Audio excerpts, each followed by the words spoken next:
नमस्ते दोस्तों, स्वागत है आप सभी के आपके अपने YouTube channel Aradhana and vlogs पे। दोस्तों, आज की वीडियो में हम सावन सोमवार व्रत की कथा को सुनेंगे। तो चलिए दोस्तों, कथा को सुन लेते हैं। दोस्तों, एक बार की बात है, एक व्यक्ति अपने गांव से श्री केदारनाथ धाम यात्रा पर निकला। पहले यातायात की सुविधा काफ़ी कम होने के कारण वो पैदल ही जाने का निश्चय किया। रास्ते में जो भी मिलता उससे वो केदारनाथ जाने का रास्ता पूछ लेता था। मन ही मन भगवान शिव का ध्यान करते हुए आगे बढ़ता रहा। पूरे 1 महीने चलने के बाद वो केदारनाथ धाम पहुंच ही गया। वो केदारनाथ धाम उस समय पहुंचा जब वहां के द्वार बंद हो रहे थे, क्योंकि केदारनाथ धाम का द्वार 6 महीनों के लिए ही खुलते हैं और बाकी के 6 महीनों के लिए बंद हो जाते हैं। तो वो व्यक्ति पंडित जी से बोला कि मैं बहुत दूर से 1 महीने पैदल चलकर यहाँ तक आया हूँ। कृपया मुझे भगवान भोलेनाथ की दर्शन करने दीजिए। लेकिन वहाँ का नियम तो सबके लिए बराबर था। एक बार दरवाज़ा बंद हो गया तो फिर 6 महीने बाद ही खुलेगा। वो बहुत निराश हो गया।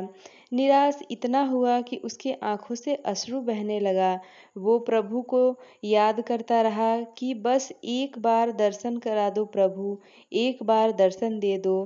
पंडित जी से बार-बार प्रार्थना करता रहा, परंतु कुछ न हुआ। पंडित जी बोले कि पुनः 6 महीने के बाद आना, तुम्हें प्रभु के दर्शन हो जाएंगे।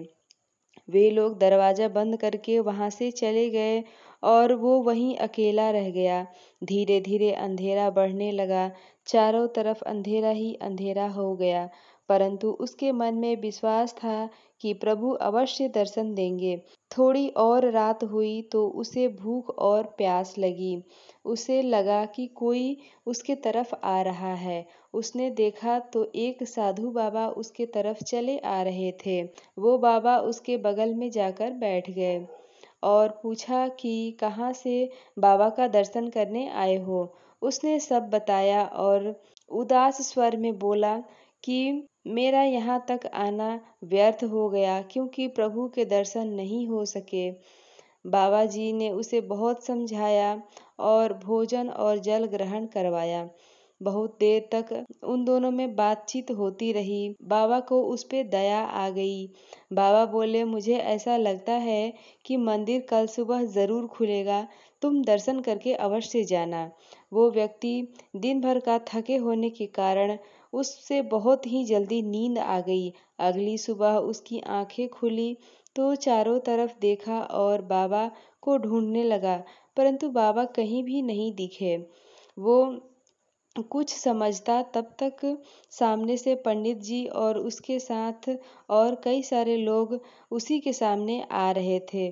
उसने हाथ जोड़कर पंडित जी को प्रणाम किया और बोला कि आपने तो कहा था कि मंदिर 6 महीने के बाद ही खुलेगा। बर्फ गिरने और बहुत ठंड होने के कारण यहाँ कोई भी नहीं आएगा, पर आप तो सुबह होते ही यहाँ आ गए।